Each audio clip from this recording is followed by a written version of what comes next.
Hi, I'm Lou Manfredini, Ace's Home Expert, and in this video I'm going to show you how to tape and mud drywall.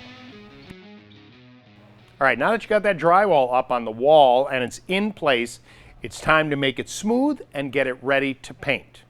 Now the first thing our Ace Handyman does is mixes up the joint compound using a power drill with a mixing attachment. Then he measures out the corner tape. After that, it's time to start applying the joint compound, or as it's known, the mud. For the first round, the mud is the mixture, right? You put it on a little thicker so it covers a little bit more.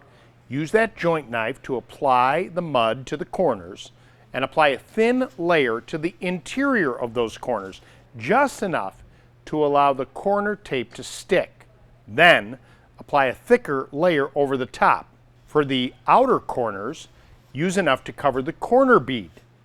Try to get this as smooth as possible. You see, the smoother it is, the less sanding you'll have to do later.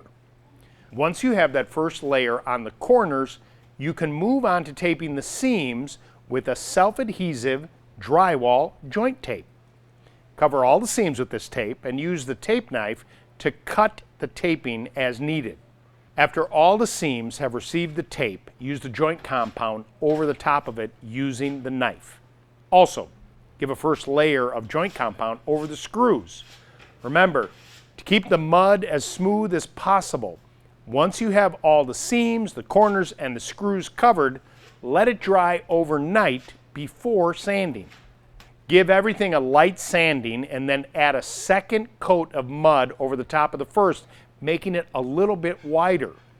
For the sanding, you may use a power sander or a pole sander.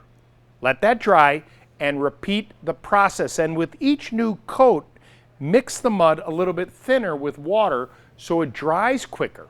And once the wall is smooth, without any bumps or divots, you're ready to start painting. Coming up next, my video on how to choose the right primer.